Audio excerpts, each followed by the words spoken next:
Hello, Muscatine, and welcome to this week's Muscatine Today show with two chicks and a Chris. Got a couple special guests today. We got Jeff Osborn, City Councilman, 2nd Ward. We got Ramon from Jibaro, Puerto Rican restaurant coming up a little bit later. Right now, we are going to start it in with Jeff Osborn. He is here representing himself and us, and we're just asking. We like to argue with him a lot on Facebook. That's one of our most favoriteest things to do. Yeah, I've been going around and around with him for years, and I still call him once in a while, and he gives me his opinion. He isn't scared to do that. That's what we love about him. I think he might have a chick last name at the end of the day, because we definitely we know when we start a chick topic on Facebook, we know it's only within an hour we get Jeff coming on, and we're actually fishing for it, but. Jeff, you been a city council for how many terms have you ran now? I've been one term. One term? It was my first term right now. I've been there about 3 years. I'll be up for election again in 1 year. Okay. You know, the votes just got over with. It's such a stressful time. We talked about that last time. Yeah. The election season is done for now. Yeah. I keep seeing signs coming in. Yeah, the across signs the are coming down like crazy, and we'll go into the results a little bit later in the show. But yeah, Thank God it's behind us. I think it's been stressful for everybody, and time to come together as Americans and just move forward. Yeah, I'm glad about that. But here in Muscatine, we've got a lot of things the council works on all the time, and the county does too. We hear about housing in Muscatine. As we think I wouldn't want to live in an apartment complex. What's Carver Corner going to offer in the Hawkeye Lumberyard for housing? They're both fairly similar developments, proposals. Both have retail on the first floor and then apartments up above. Okay. Is that the need Muscatine is after right now for apartments, or are we after housing, like a home for people? Or I'll jump in for a second. I'm on the housing committee. I'm on the chamber where a lot of these things get discussed, and both of those units, I think, between the two of them, will give us about 100 units. So we've set some lofty goals with the community foundation to try to add 300 units a year to Muscatine. We don't want that just to be apartments. We'd like that to be a gambit of everything. Whether that's apartments, single residence, and duplex, all kinds of different things. There's a lot of challenges around that. We're currently working right now trying to figure out additional funding to make those things happen, and additional maybe planning and zoning gets too stringent, too expensive, and we hear a lot of times people don't want to build in our area because they can go to Bettendorf, Iowa City, build the same house much cheaper, so their profit margin is bigger in those other areas. So we hope that as we move forward, and if the community foundation and our plan with the housing committee comes together like we'd like over the next 5-10 years, bringing developers in, making it easier for contractors that build homes. So we're working on all these things, but it's a lengthy process. A lot of pieces have to come in, a lot of funding has to come in, and so that's what we're working on. But these two things that you just talked about, Carver Corner and up there at the old Hawkeye, they're going to be great facilities. They're going to have, I think up at the Hawkeye, they're talking about a restaurant that's going to overlook the river and be a part of that. And it's going to add, I think, around 100 units, which helps us work off that 300, get towards that 300. Yeah, Danny's right. We've been working on this for a long time. We did a couple of different housing studies that says started out with a plan that we needed housing at all levels, at lower income, at medium income, and at a professional level to get folks to want to live and work here. We have the jobs. We've got, it's a debatable number, but there's a whole bunch of people that commute here for our jobs, and we'd like them to come here and stay. I have personal experience with hiring engineers here where they can't find housing and they end up in Davenport or Iowa City, and they come here to work. As far as these two specific developments, they're market rate housing. The couple of prior years, we put in a few hundred senior housing projects, new housing for seniors. That felt a need. We are now starting to see some vacancies in those areas, so there's really, at this point in time, no more need in that area. again, there's always a debatable and whether they're affordable and all these other things, but those are lower rate housings they're good housing, but it's a lower cost to seniors. Next is the market rate housing apartments, and then that's being built now at Carver Corner and the Hawkeye Lumber site. And then there's the kind of the holy grail we want to housing. So we've got at the lower income levels, we got the Mulberry revitalization neighborhood going on, where 2/3 of our children in schools are in free and reduced lunches. Everybody gets free lunches now, but they would qualify for free and reduced lunches. And so that's about 80% is in rentals right now in that neighborhood. The goal is to convert some of them into home ownership in that neighborhood. That's the neighborhood I actually live in, so I'm really hands-on with that one. I get people knocking on my door asking, what are we doing, all this kind of stuff, and I'm more than happy to answer questions if you want to come to my door. But there's the start on home ownership. We still haven't quite cracked the code on, although there's a lot of ideas and a lot of things coming, but I think our next phase is going to be condos for seniors and young professionals, and then home ownership as well. I'm excited for these two to come together. First of all, either site is kind of an eyesore for Muscatine. Yes. A lot of trees, fences, a lot of stuff that's going to be cleaned up. I think both areas are going to look really beautiful and help add to the beauty of our city. And those type of units are desired. A lot of the studies show that young people, young business people want to be close proximity to downtown. They'll both be close to the bike path, so they can, they don't have transportation. They could get to their job. They can get to the downtown life. So there's a desire for that. Those units, I believe, will go really quickly, and I think they're going to be a great addition to Muscatine growing and heading in the right direction. So do we have any areas, like we got the apartments covered, we have the low income covered, the seniors? I don't know if what's the Harrison Loft out by Weed Park, is that the one they just got done building? Yeah, that one by Weed Park and the one across on Yep. 61 across from headquarters. I've had a couple tenants come to me and want to rent some of my spaces because it was initially for seniors, but it didn't get the need filled, and the owners probably needed, to get assets, revenue coming in, so they kind of opened it up to lower. Yep, I've heard So that. there's the older senior person that, they like to go to bed at 7 o'clock and they want it quiet, and they're saying now they're allowing kids and it's noisy.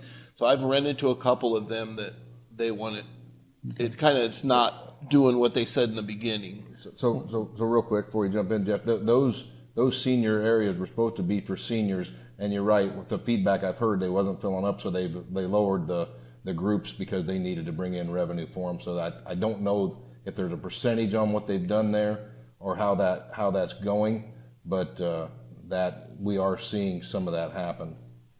Well, the goals were to provide housing for seniors. We had long wait lists. We didn't have enough of it. And obviously we have plenty now. Yes. So it did meet the goal of satisfying what we had.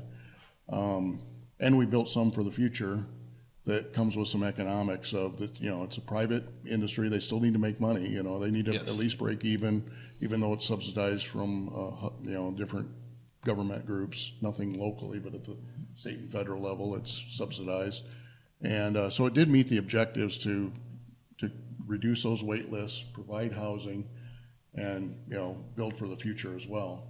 But what do you do with the one, the overbuild right now? And that's what you're seeing. Hey, we're all getting older every day, so maybe Yeah, we're going to be there.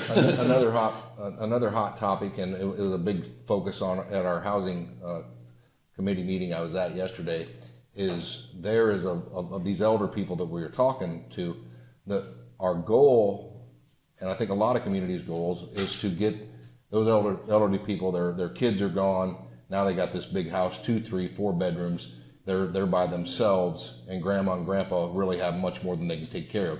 Mowing, and if they don't have help from the kids and grandkids, now they got all this space. We'd like to see the turnover of those homes get into the younger folks, but it's hard to convince grandma or grandpa to leave the only home they know in their whole life.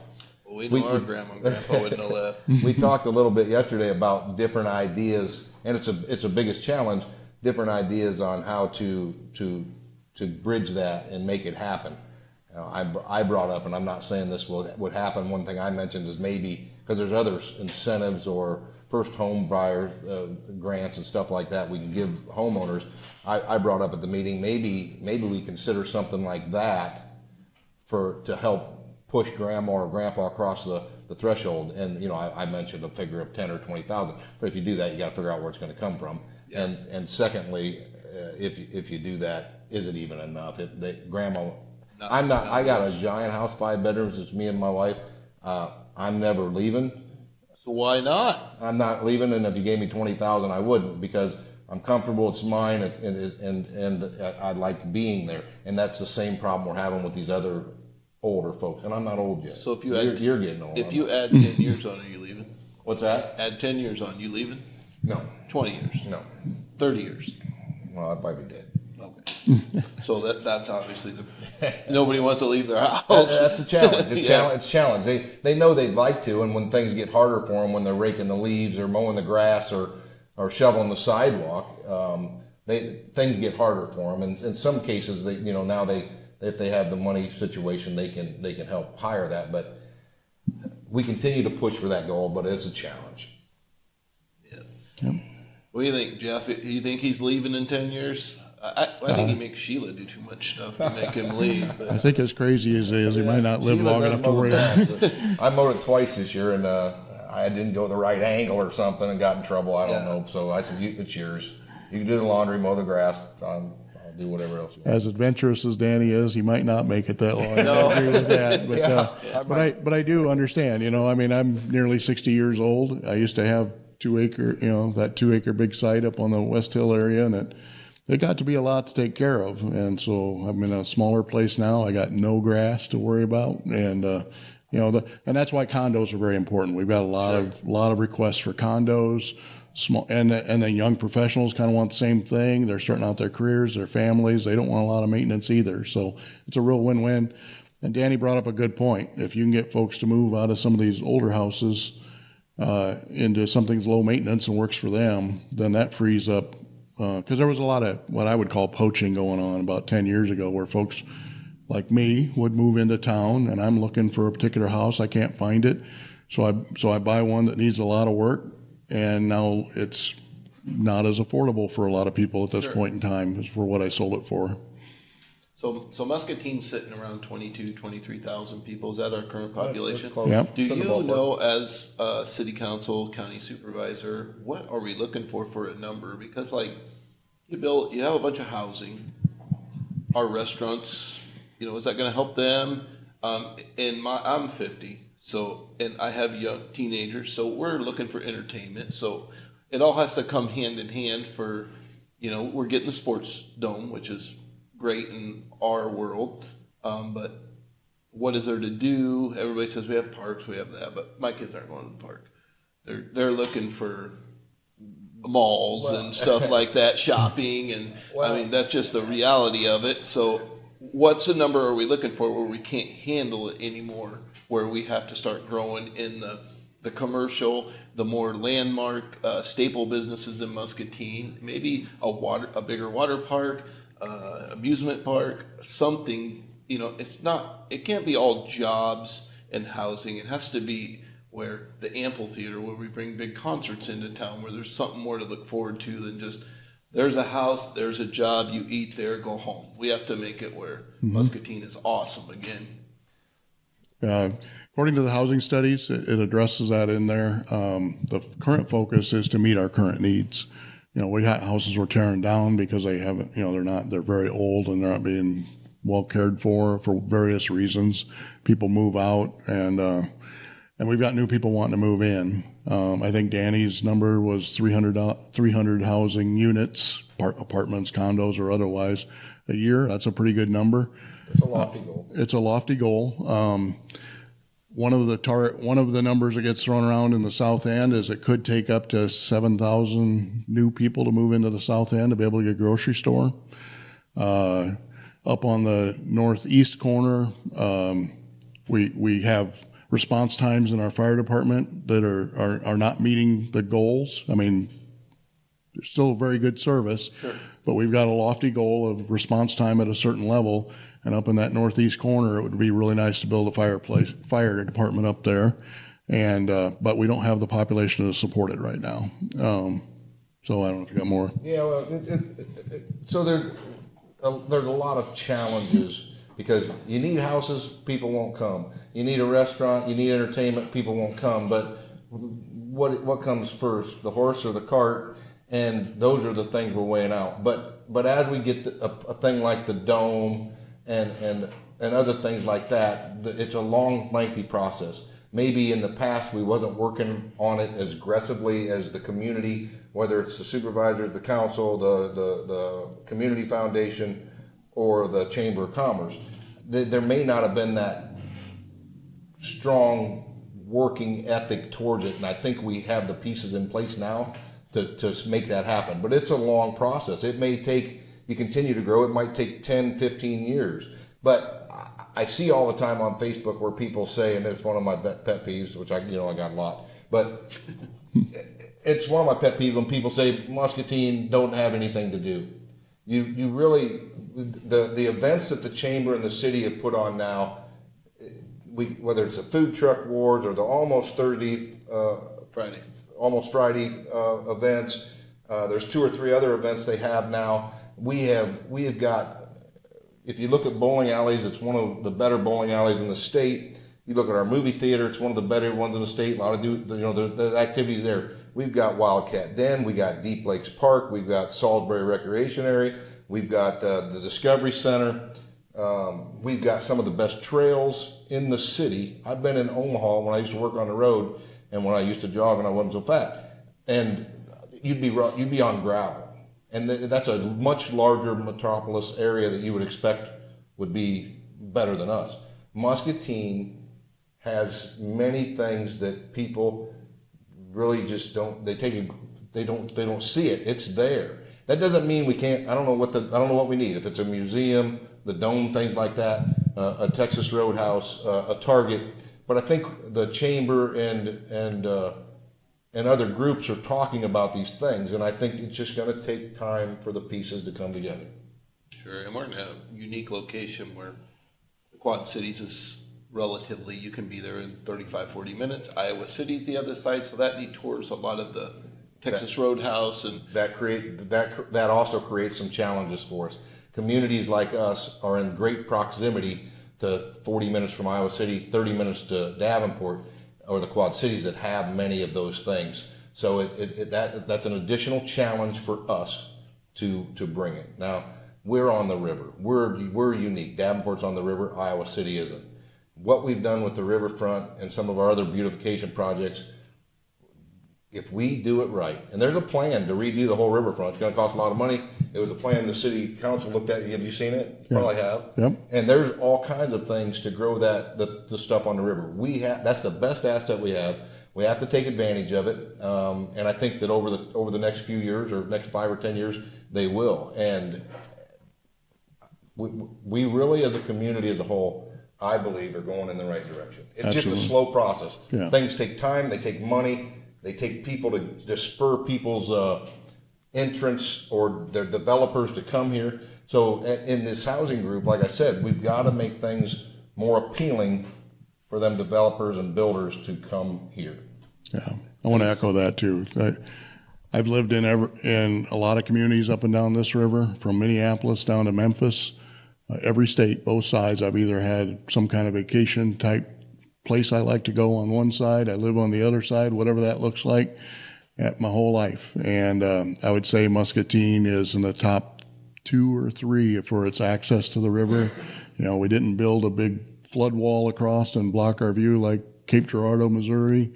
But we don't have flooding like Grafton, Illinois. You know, Grafton, Illinois has got great access, great views and all that stuff, but they lose half their summer about every 5 years or so because it would come up under the equivalent of our 2nd Street. Muscatine is the only one where you can dock your boat and walk. You know, Alton, Illinois is pretty close, but you got to take a cab. You know, everything else is, you know, they've spoiled their views. They've, You know, they've moved the downtown away from the down, you know, so you got a half a mile to walk. I mean, we're right here, and we're very unique that way. I think our proximity to Iowa City and Davenport is an opportunity. You know, I mean, why can't we reverse it so that people want to live, work, and live here? The cost of living here is less, and then work there. You know, but we've got the opposite going on. So. Do you believe that, like, with grain processing, H&I, Heinz, Raymond Company, and all that, do you think, like, to grow your housing, I'm not really sure if they hire people on directly through the companies anymore, where you have to go through temp agencies. If somebody's trying to buy a house, is that, I've worked here, but I don't know, is that a very secure job? If somebody said, when we worked at grain processing, we worked through grain processing, does that hurt home ownership that you don't have that job through a company anymore? It's through a temp agency, and where they can cut you out right away. And I don't know if the Quad Cities has temp agencies and hire I think staff like that, or so. I think a lot of companies have moved that direction. I don't think that means that they won't become full time. I think many of those companies have a program that, you know, that they keep the good ones through the temp agency, and then they eventually come full time. Some of the others that may hold them longer term, I would think there might be a correlation between them not either moving here or buying a home if they're considered temp, where benefits and retirement packages and things like that are much harder for those employees to obtain. So it's a mixed bag. I think some of these companies you mentioned also may hire direct also, and maybe some of them, all of them don't. you just don't hear anybody working directly for a company. I think that often anymore. I think that's the preferred. I would prefer that's the method, but there is some advantages for these people to kind of sort through the riffraff to get the diamond in the roughs. They used to be called getting fired. I mean, you used to have 90 days. So you can still do that. Yeah. I know what you're saying, and I know you're a little hardcore on this, and I don't agree with you. You've got a 90-day probationary period. Go to work every day. You do a good job. You go on full time. That's how we started GPC. That's when you think about buying your house. Sometimes at GPC back then, if a guy missed one day on that 90 days, it's like, yeah, you better head up to Heinz because you just got fired. Yeah, so it put some work ethic into it. In the bigger picture, we're a great location almost for that reason, though. We're 40 minutes, 50 minutes drive from Davenport, from Iowa City, and we got great jobs here too. Fantastic job. Yeah. And I can remember growing up. My parents are baby boomers. You know, you come out of high school, and you fell into a career. No college, no nothing. You know, if you're lucky, you got into a union with internships, and you learned that way, and you learned with your hands, and you got in that job, and it was lifetime employment for my dad and everybody in my family. For me, I'm reading stuff like, you know, first of all, I'm getting told by my dad, you've been in the workforce 10 years, you've already had 2 jobs already. Where's your loyalty and all this stuff? It's like it's a different world today. But that's a real reality for my generation and every generation after that. Our generation, mine, right after the baby boomers, is our averages, you know, right away was going to be 7 to 10 jobs by the time we could retire. And so if you think about that flexibility about jobs and that fluidity, renting and condos make good options that we really wouldn't have considered. Like, you know, do I really want to rent my whole life? You know, I've moved 7 times in 20 years with the same company. And I've often thought, was home ownership the right thing back then? Yeah, you know, because exactly. you just get feet on the ground, you just start fixing the place up, and it's time to move again. And that's just the way it was. It was like working. It was like being in the Army. You're going to move every 2 or 3 years. That's just the deal. I'm a hired gun when it comes to going to a project, and I feel very grateful to have lived in Muscatine almost 10 years now. It's the longest I've lived anywhere. You got everything unpacked? Yeah, exactly. And in fact, I've had 3 properties I've worked on in this town, so it's been really nice. My point is, we have a great opportunity in that environment where if you buy and invest in Muscatine, or if you just, you know, otherwise get into, you know, you're in a place where it doesn't work out where you're at for whatever reason, there's plenty of other opportunities. You got Iowa City and Davenport, versus if you choose Davenport, you're giving up Iowa City. If you choose Iowa City, you're giving up Davenport. I lived in Iowa City for 6 months and drove here to work. I was one of those guys, one of that 7,000 people they say just come here for the jobs every time. I came here for the first holiday stroll, and I called my wife from that corner right there and said, we got to buy something downtown here. This is where her business needs to be, and she's just down the block. Now that you brought that up, I've always made this point for the last few years. I think I may have said it to both of you somewhere along the line. It would be a challenge because the people that own buildings downtown want steady income and somebody that can continue to pay the rent so they don't have any worries. But I think a lot of the things downtown, if we could get like a Galena or an Amana Colonies. I was up in Decorah 2 weeks ago on a side-by-side ride. They're downtown. That's the first time I've ever been there. It's amazing. The little shops, ice cream shops, knick-knack shops for ladies to go shopping, a bar or two for guys to go in. And the whole time I'm there, I have this vision. I wish Muscatine was like that. So there's a lot of places down here, whether it might be a lot of lawyer places or places that aren't really geared towards that kind of atmosphere. Those places I all want to exist, but most of them places are closed in the evening and closed on the weekends and don't provide that kind of environment. It would be nice if we could have some kind of incentive to push it towards that kind of atmosphere with those kind of businesses that would be like those areas that would get people to really want to come to our downtown. We got the hotel right here, they can stay. We got a lot of restaurants, food down here. So I think that would help. But those other people that probably aren't the best fit, we need to help them, tax incentives, whatever we got to do to help them move to a location that's away from the downtown that we want to be the hot spot. Yeah, like I get what you're saying with like the lawyer offices that can operate out of everywhere, the financial offices that can be up on a second floor somewhere. So yeah. Yeah, the reality is this whole street is packed. It's full. But yet people come downtown after 5 o'clock or on Saturday, Shut down pretty and Their socials open. there's so many places that are closed because, like especially like the lawyers' offices, since you mentioned them, and even the museum closed, is not open when people are here in the evenings. A lot of times we'll go to Eldridge or some of these, not Eldridge, LeClaire, or these other places, and they're a weekend hotspot, even though LeClaire is a little smaller.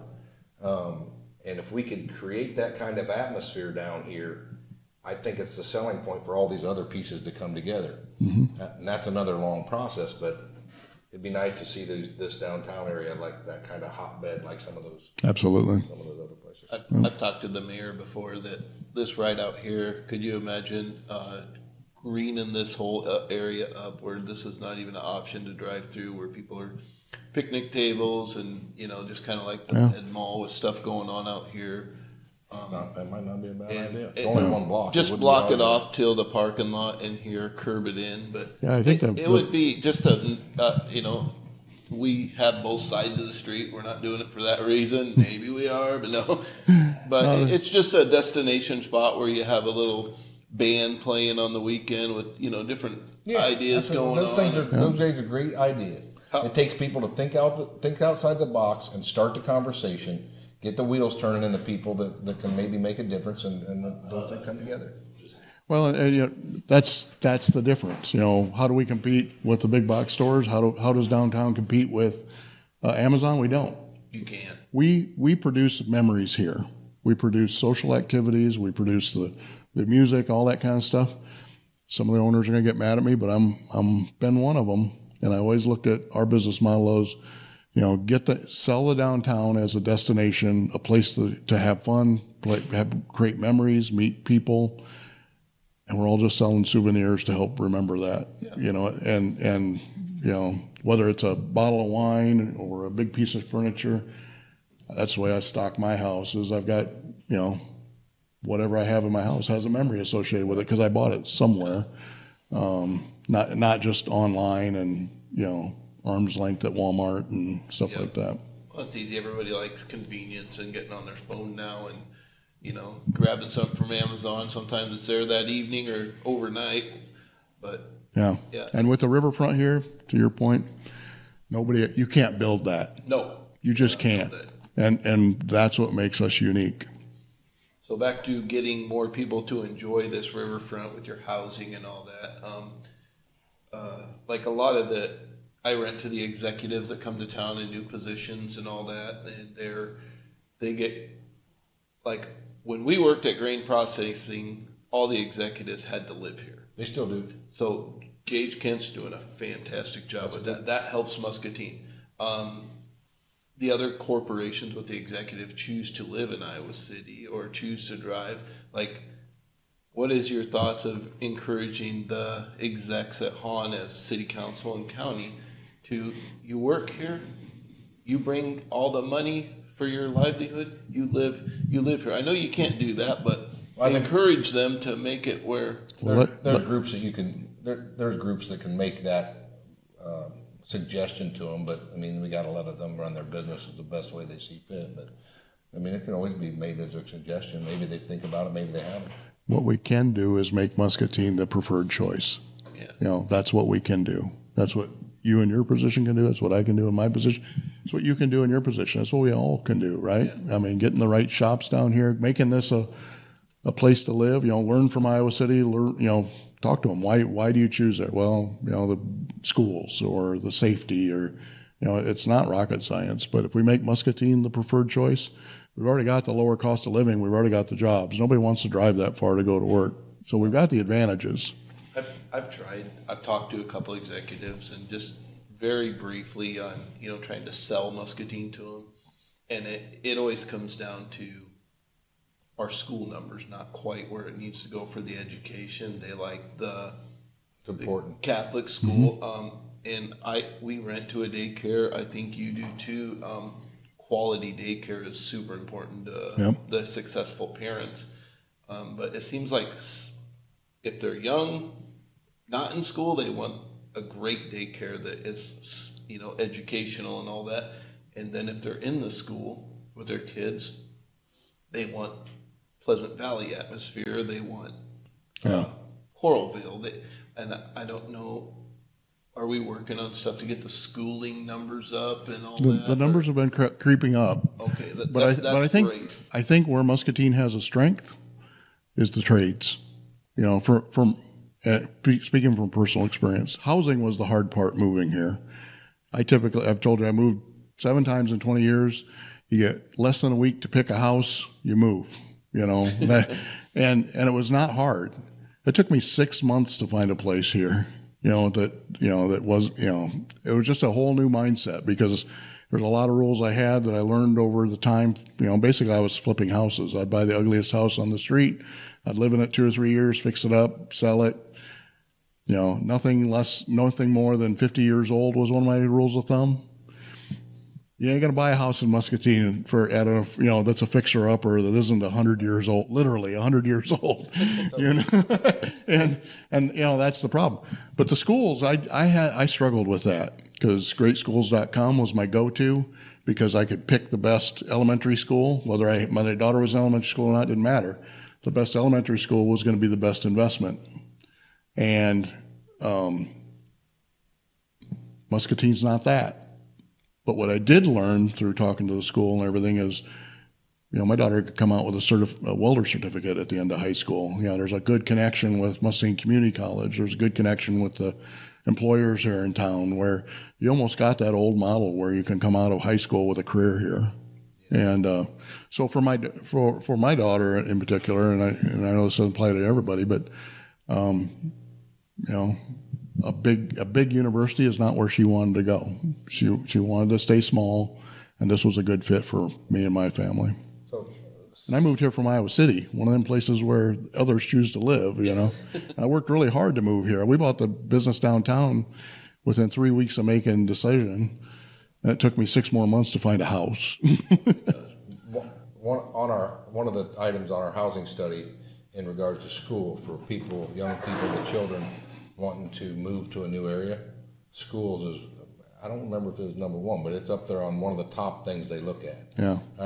And that really comes down. I think Muscatine's scoring and some of those things haven't been the best. Our ranking hasn't been the best. I think Muscatine schools, our high school, middle school, I think are really, really nice. I think we got great teachers. I think we got great administration, principals, great superintendent. But it comes down to that superintendent and a good school board to continue to hold our schools to higher accountability. And I'm not versed in all those areas to make that happen, but they need to continue to march us toward a direction to get those school shores up and all the other concerns they may have to make it more appealing for people if they're going to look for a new community to live when they're looking at the school system, that we want us to be one of the top, if not the best in the state.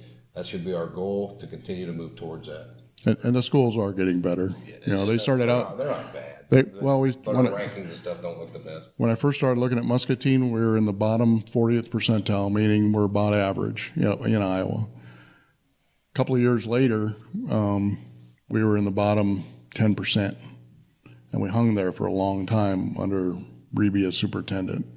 But with Christopher coming on board as superintendent, he's empowered the teachers. The teachers were always great. I mean, Chris is fantastic. Yeah, and when I ran for school board 5 years ago now, I ran because of the ratings and everything. And since that point in time, and I had nothing to do with it. Obviously, I didn't get elected. It was a good trial run for running for council, but the schools have gotten a lot better. Those numbers are coming up. I think we're running at around in the 20th percentile now. So we've doubled our graduation rates and our preparations for college. But you got to remember, those scores are just based on, are you going to go to the big universities? If that's not for your kid, Muscatine far excels in the hands-on learning and the trades and everything else. When I was in high school, we had all kinds of shops class, whether it was wood, welding, auto body, auto repair, home electricity and house wiring. I took all of those. You don't get any of that at Iowa City. Speaking as a parent that had a child in the Iowa City schools, I moved her here because it had the on I think hand. Muscatine has shied away from that, and I don't think they have everything they used to, but I think it's coming back. It's coming back. I don't know what all the classes they have in the shops class, but that's important because we need the kids that can excel in their in their schoolwork, that are the college types of people. Yeah, personally, I could maybe handle college today, but when I graduated at 18, I wasn't ready then either. In high school, I struggled in school. I wouldn't have made it through college, but I was more mechanically inclined to do things with my hand. And those kind of people really contribute to society. And whether it's HVAC, whether it's electricians, all of those trades we're short on. And to continue to have American grow, the people that's more geared toward, we need to have things in place to help them go that direction, because it's just important as a doctor or an engineer. Yeah, and unfortunately, we need those jobs. Those folks are retiring out. The baby boomers are retiring out. My age group is retiring out. And for some reason, we've got this image in America that nobody wants to be a plumber or welder or anything like that anymore. And they make really good money. They do. They make more than I did as a starting engineer. And to your point, Danny, we don't have the shops in the schools physically as much as it used to be here, but they are integrated more with Muscatine Community College, where they do have those shops. So as a senior in high school here, you can take college credit classes at Muscatine Community College, and you could walk out of here with a welding certificate and be ready to go to a job out of high school. Yeah, and that's kind of what we did. We started right out of high school at GPC. That was destined, but then we went on since then. But yeah, we're gonna. I think that's the hidden thing about the schools, that some of these executives, like I was at the time, I was got to be good on greatschools.com. But there's more ways to get there, and the market is changing. Yeah. So move to Muscatine. Our schools will get better. Downtown's going to be better, but now we're going to play a game with Jeff. It's our fourth show now, so we'll just ask Jeff, yes or no. You like roundabouts, Jeff? They have their place. They're safer, they're cheaper, but they have their place. When you go through them, do you four-way stop them, or do you hit the gas and go? I go through without a stop. You're like my brother. You're the race car driver. You are the race car driver. We talked about that last week. I'm the cautious one. the other side unload. There's a I'm lot still of- waiting, trying to creep in. There's a lot of four-way stops in this town where I'm going like, oh, this would be so much better if it was a roundabout. Yeah. However, the real estate's not there, so it doesn't fit. No. You know? What about the big pillar at Pine Street where you turn from Pine up off Mississippi Drive? Oh, The rock statue. I don't see them, to be honest with you. I mean, a lot of people focus in on them. They say it's hard to see around and everything, but I drive that all the time, and When you come up the River Drive, yeah, try to take a left on Pine. yeah, it's hard to see the oncoming Hard traffic. to see that oncoming traffic. Yeah, You and think- I've seen people talk about it, and I've tried to simulate that, and I don't. Is there see, any way we could get them cutaways back a little bit so a car can sneak up there and continue to let traffic by? Yeah, we sometime? can- Just to kind of make the middle things where, Yeah. because like if you're waiting to turn at 8 in the morning and there are 15 cars waiting for them, you're backing up 25 the other way. But Oh, just- I wish we had traffic problems like that. I really wish we did. And one more question: Iowa Sycamore separation. When in the hell is that going to be done? It's a multi-phase project. It's required by the federal Are we on government. phase 12 or something? We're on, well, if, there's 6 parts, A, B, C, and D, and E, and all that stuff. I don't know if you added all say them. We number are 7. going into phase 6, and it's got about 4 parts to it.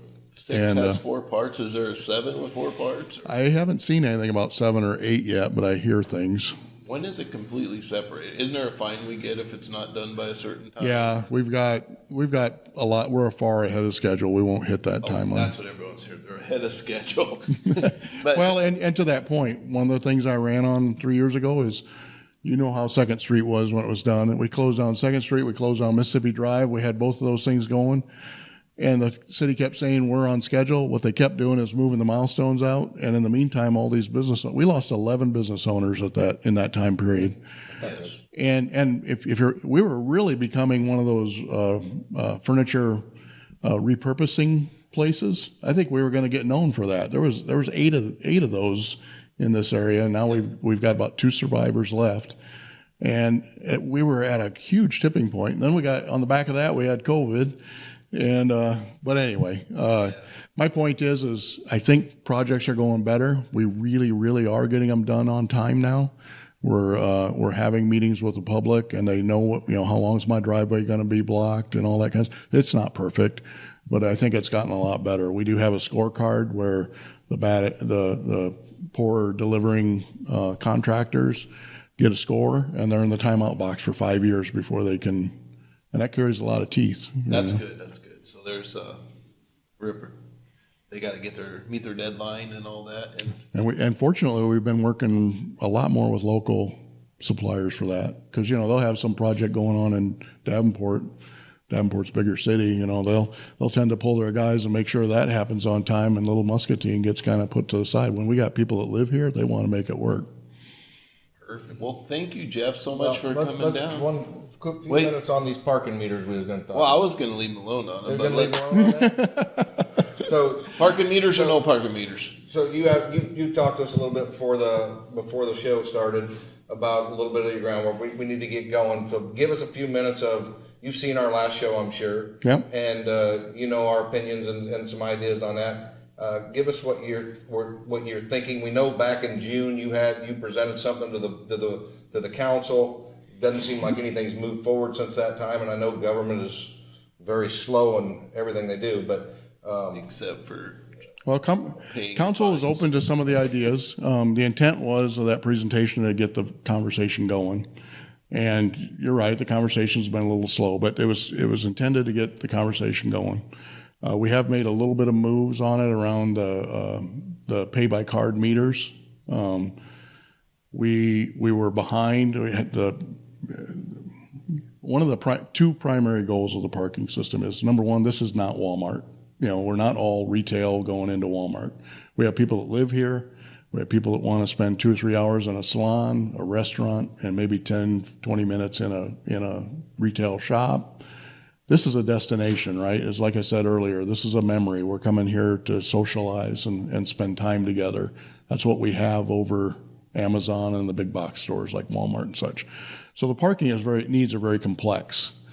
We need 2-hour parking, mostly for retail. We need 3 to 4 hour parking for salons and restaurants, and for the maybe even the 4-hour end is more for if I want to do both.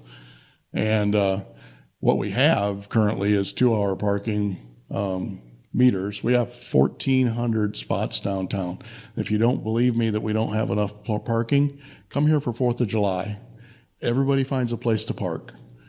And if we could keep a crowd like that going on down here, even almost Friday Fest, 3,000-4,000. The vintage market had 4,000 people down here, and everybody found a place to park. The riverfront is 1 block away, and When was the vintage market. It was in the 3rd year a couple weeks ago on the riverfront. Was it a weekend? Was it a weekend? Yeah. No tickets. Well, and that's Everybody can park in that. and that's the point. That's the point about meters. They are theoretically on paper enforced from 8 a.m. to 5, but the 2-hour meter means you really can't get a ticket till 10 o'clock. If you park all night long and they mark your car right at 8 a.m., but it takes them a while to get here, the first ticket you can get is 10. And if you come here, since they stopped enforcing at 5, if you park at, let's say 1 in the afternoon. I'm going to challenge on the 10 o'clock ticket real quick. If I stop and I run into some place and I put an hour in my meter because I think I'm going to be 45 minutes, and it takes an hour and 15 minutes, I got my ticket at 15. Which brings me to my next point. I'm talking about meters. This is the free. Yeah, and that's my point. What I'm talking about is the free parking on Second, where you get the 2-hour freebie. And so if you probably won't be able to see it, but we got. We'll see if we can. We got 260. We have 265 metered spaces among 1,400 total spaces. What you see here is the red lines are the 2-hour metered spaces. The yellow line on 2nd Street is the 2-hour free. If you go around out here even now, 2nd Street is packed. It's full of cars. 3rd Street's got no cars on it. All the north-south streets got no cars on it. That's where all the meters are, right? So our most popular meters or our most popular parking right now is along 2nd and out on the riverfront. And so what I've got here is, this is what I presented in council, is taking away the meters on 4th and 3rd Streets. So we're removing about half the meters, and all the north-south streets go to 3 hours. One of the issues that was changed about 7 years ago was we had 3-hour parking on 2nd Street. They changed it to 2 hours and made some other minor adjustments and made it the most popular parking that we have. It's working for us now. My thought is to double that capacity. Do I think 3rd Street is going to be like 2nd Street as far as having shops and restaurants? I don't know. I doubt it. It'd be a little rougher. But the point is, if I'm Boonies, for example, and I'm on Iowa halfway between 2nd and 3rd, any business on those feeder streets has 3-hour parking and 2-hour free parking within a half a block of everybody. Versus right now, if I'm at the far end of 3rd or 4th Street, I'm 2 blocks away. I'm even farther away from the free parking on the riverfront. And so what I've got here in the side is kind of that model. The yellow would be 2-hour parking. That's our highest turnover. We want high turnovers in certain areas. The blue is the 3-hour parking for salons and restaurants and folks that want to do both. And then you get out here to the outer segments where we're not controlling it with meters out farther. You got 10-hour parking and long-term leases and everything. But the point here is the proposal is it does get rid of half the meters. I'd prefer to see them all gone. But when you talk about this being no cost to taxpayers, it's user-based system that supports itself. This will pay for itself and not raise our taxes. It does come with, how it pays for itself is what we need to talk about. Do we want to raise the meter rates? Do we want to raise the fines? Do we want to raise the lease costs? All that comes into play to pay for a parking system. If we want to get rid of all the meters, that gets even more expensive because then that's a part of the revenue that doesn't get collected anymore. I think if you guys, and I appreciate you getting on this, I'm hoping you continue to work with the council to get some changes done that's beneficial to everybody. But if you do ever get to the point, which would be the preferred method of getting rid of all the meters, it'd be nice if you could put some math behind that on where you may raise the ticket price to if they're over if you decide on 3 hours, what that limit is, to try to mask the revenue to keep the 2 meter people employed, and to keep it at a level that we can continue to turn over everything, so we don't have business owners, property owners, or residents and stuff like that tying it up, so we can keep the flow up. Yeah, I think we would go to a more progressive fine system where the first one is free. It's a warning. That's what Iowa City does. And then they start ratcheting up pretty steep. We've got $5, and then it's $10. And that's it. And you can get as many as you want. You can total that up as high as you want. Iowa City ratchet starts out at free, $7, $14, $21. They got like a 5 or 6 tier system. And at some point, after like 5 or 6 tickets, if you haven't paid your fines, you don't get your license. When you go in to get your tags, whenever that's due, you got to pay that before you can get your tags. So, those are the kinds of things that I think work elsewhere. I don't know the math quite sure. All I know is this idea would the meter readers tell me that this idea that we're currently doing, it takes half their day to monitor Second Street, because they have to look at every license plate every time and log it. And in the red areas, they can walk into a block and see which meters are not paid and go right to it and be done with it. So it takes the other half of the day to do all this red area. This obviously would take, double the amount of time it took to do the 2 streets, and there'd be less of the other streets to do. In my estimate, I think we'd have to add another 1 part-time person, and so that's got to be made up somewhere, and that's the cost of removing those meters. If the system was to break even, would that be good for the city, or did they? Currently, it breaks even. If they continue to break even. I thought we see about 100,000 in revenue. Yeah, so it's about $50,000 per person. With When I say 100,000 in revenue, I thought after all the expenses were paid, paying the people, paying all your expenses, you made 100,000. No, we collect 100,000, and that all goes to pay for the system. So there is no surplus. Okay. There was a time where again, it's been almost 10 years since the meters were readjusted. 10 years ago, that money went to various things. The last time that money had surplus, all we did was we bought one of these benches out here 2 or 3 years ago, and another couple of years ago, we put the outlet out there for the farmers market so they can have a place to plug in instead of having. It's been in deficit for the last 2 years, and so that's why you see the more recent change. We did make a change to add the pay by card. That came with a 35 cents per transaction. If you don't want to pay by card, you don't pay it.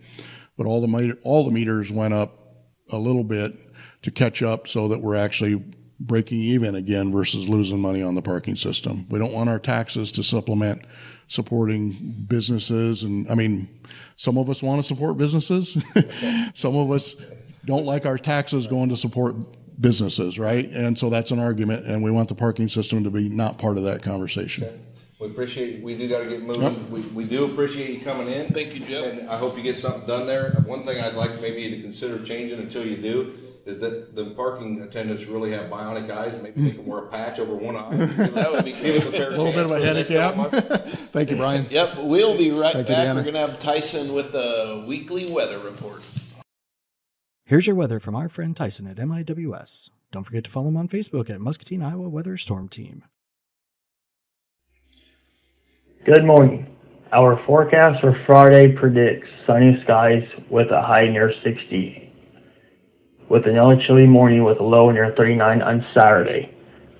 Partly sunny conditions prevail on Saturday before clouds increase, ushering in the next system with a 50% chance of rain in the afternoon and evening, ending late Saturday night.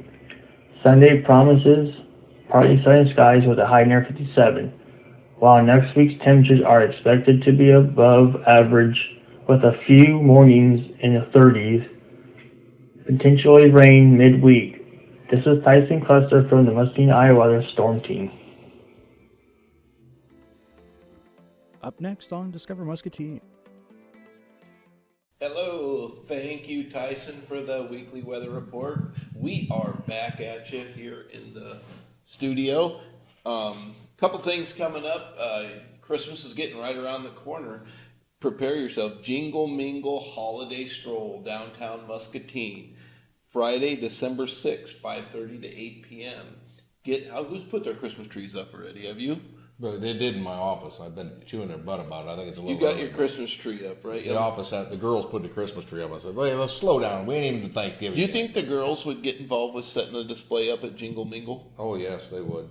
I'd Make them. They make me do a lot. You make them. Tell them they got to get their butts out here, set a display up. We have Elsa, lots of great things for Jingle Mingle.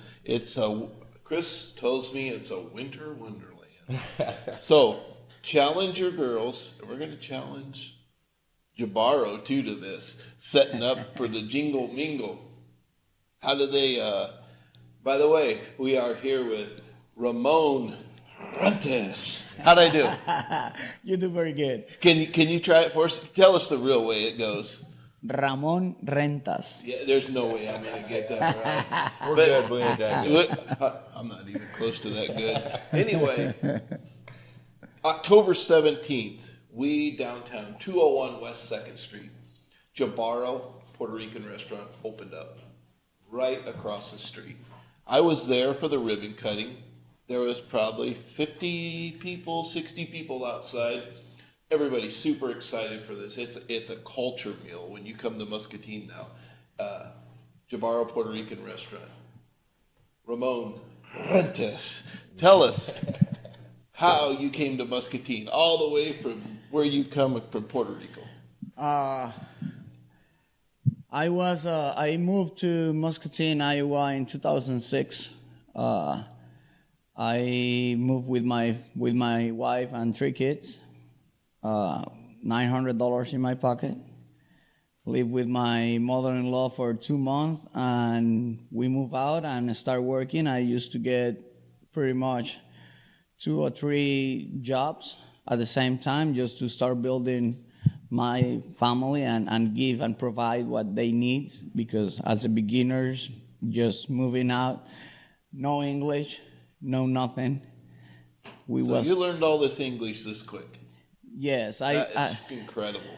I started working on H&I and working on H&I. A couple of the employees just start giving me paperwork, and they tell me the name in English. They write it down on English. I write it down on a side in Spanish.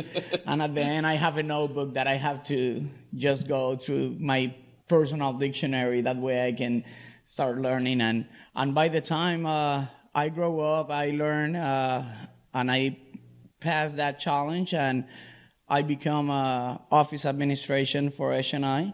I ended working with H&I for a very long time. And no long time ago, Big Cat, he tasted the food that we made, and we normally was very popular with the family. Every time any activity or something, we take the kitchen, and everybody like it. Big Cat tried, and he said that's amazing, Ramon. You got to do something more than, and that happened very fast. I think I started studying the business and look where I have to put my hands on, what I have to learn, and I started studying, reading. And one day he put me on the front of Brian Chick. Big Cat say, I have a guy that wants to meet you. So we talk, and I tell him what I have, and I make a business plan. Brian say, I think this will be great for the town. And on a blink of the eyes, Brian say, I have a location for you. And I end my time with H&I. I complete my time with them, and I get a full time working for the restaurant. And has been a blessing. Muscatine actually, since I moved down here, I feel the love of the people, the respect, and it's ups and downs everywhere, but actually I feel like they take care of me. And I was no English, and look where I am right now. Well, one thing, I'm over here smiling listening to your story, because we often hear about the American dream, and you're exactly what that is. You come, you work hard, you work your butt off, and you go to work 2-3 jobs, and then you start your own business. And I think that is fantastic. I think that's what America is about. And congratulations, because we need people like you to make those things happen, and I think it's fantastic. Thank you. I appreciate it. I remember I met with Ramon in the basement of the old hotel, and I think I was probably 10 minutes late to the meeting, like I always am. So I get down there, and we talked for an hour. Yeah. And I was like, so right away, I've never had Puerto Rican food in my life. So it's very easy for Muscatine because I went to some Mexican restaurants and I went to the Salvatorian restaurant, and it's real. I was like, is this another taco, rice, and beans place? Mexican food, and all that. No offense to anyone. It's just I didn't know the food. So I was like, give me a business plan. I'm being real dumb here. He gives me a business plan, and it was fantastically wrote. 6 pages, the entire menu. And at this point, Ramon, the only thing he wanted to do is the clamshell. And we were going to move it at the Western Ball. I take it back to Tom, and it was like, the clamshell's good for hamburgers and hot dogs. This guy's got full-scale Texas Roadhouse. I mean, and we're like, holy cow. So I was like, dude, you're just bigger than the clamshell. So you still wanted to live this dream. So you had a food truck on order. Yeah. How close were you to signing that food truck? The Wednesday that you called me, I was going to start driving Thursday night to Texas to pick him up. So timing. So we get a call from a business that was, moving back home and all that, not working out. And I got that call at 8:30 in the morning. I call Ramon at 8:33 and tell Ramon, you got to meet me.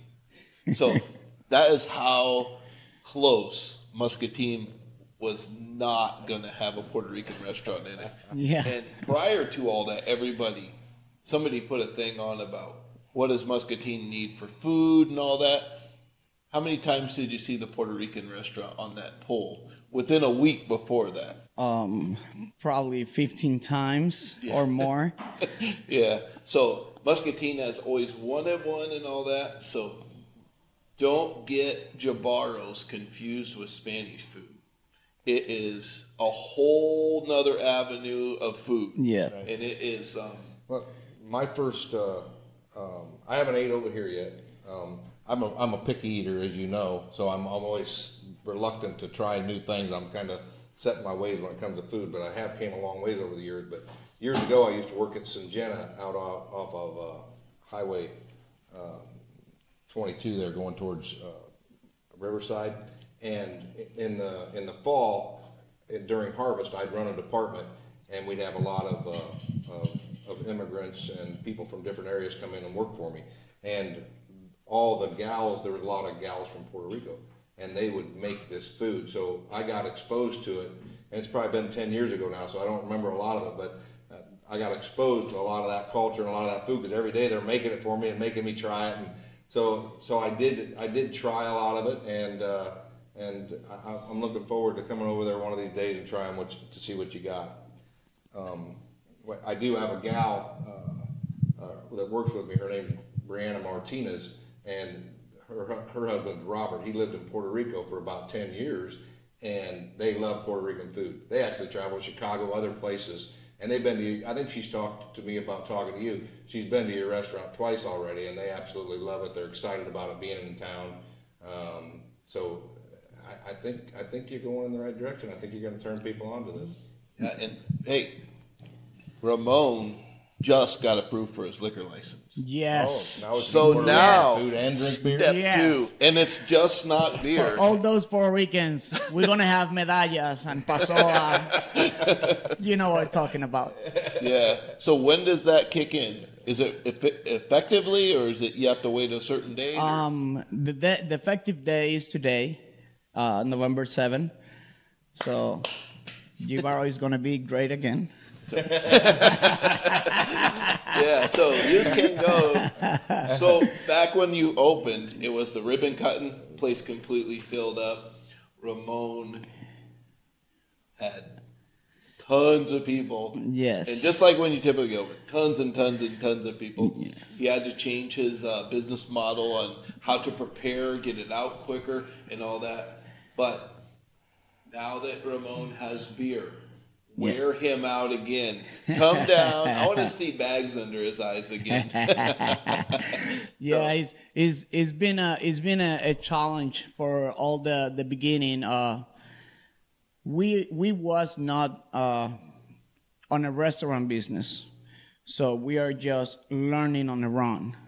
Mm-hmm. We catch them up on the first days that our waiting time was very long, and we start getting back together. So for those that do not know this side, we work from 6 a.m. in the morning, and at 7 we close. We get out of the restaurant at 10 p.m. and at midnight I have a meeting with my wife and my kids at home every day, and we work on a drawing board what we do wrong, what we can do better.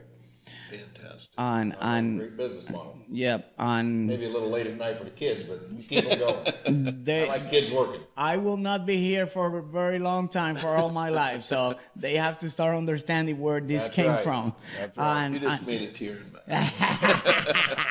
So we have been improved a lot. Like our serving there's some time learning is very fast now, and is going better. I buy a brand new equipment, so we have a more capacity, and now we start also cooking out for some events. So we got a couple people reaching out, and they want their wedding and all that stuff. You ever gonna Get get the covered. delivery? Not yet. Not yet. One thing at a time. I'm working with the beers that I like it, that I need to have some. So, what is the best plate you like? What do you recommend for somebody that don't know the Puerto Rican food to come in to wet their whistle? Oh my God. The What's the empanada? How do you say that? empanadilla. Yeah, just like that. Empanadilla. Yeah, we're Those are good to start with, right? yeah, the empanadillas are good. I really like the fried pork Fried pork. with the Puerto Rican rice and a fried plantains on the side with Can't go wrong. with the guava sauce. Well, that's a new thing, right? They're Yeah. buying that right off the table, aren't they? Yes, it's people that are came in, and that is a sauce that I learned how to make it with my dad, and then I decided to add some more other stuff, and I fusioned the sauce, and it's sweet when you take the first bite. You have that hint of spicy on the middle of the eating, and then slow down to sweet again. And it's people that are going to the restaurant and tell me, I want to take this bottle with me. I give you $20. And I say yes. Yeah, take it. You're good. So I'm probably not supposed to say this. Your wife makes the best cheesecake out there. It's homemade. You got the flan. Is that on Yeah. the menu? Yeah. But not the cheesecake. The cheesecake, not. She But- made the cheesecake special for Brian. Oh my God. So That's blame not him. fair. What the hell? It took me 3 days to eat it because I didn't want it all gone at once. That's how good it was. But yeah, This so sounds like we might want to add this to the menu eventually. well, I don't know if it's a Puerto Rican cheesecake. Let's see what the people say on Facebook. yeah. We think about it. Should Ramon add it to the menu? Comment below. One thing at a time, though. We're going to get the beer going first. Wait, coffee flan. That is incredible. That is Puerto Rican. Is there Puerto Rican breakfast food? You open for breakfast? We have a really different breakfast. The oatmeal, we do one that is corn. It's like an oatmeal, but it's corn. And it tastes amazing. I love it. That's pretty much my favorite part of my breakfast is just making that one. We're thinking about it. We are just making a very strong foundation with these hours and these days that we selected now to run. And our plan is to eventually on the future have more staff, educate that staff how we run, how we deliver all these products, and then we can just think about it opening for breakfast. Nice. Because the coffee flan, you could just put that on the menu. Yes. That's incredible. Yes. What are your hours right now? Right now we are Thursdays to Sunday from noon to 7 p.m. Noon to 7, Thursday to Sunday. Welcome to downtown Muscatine. Yeah, thanks for coming to Muscatine. You are a huge asset to downtown. We have a lot of great things, like our block here is good, and it's not. You're getting customers from Iowa City, Des Moines. I've heard them coming from all over. I got a family on last Sunday.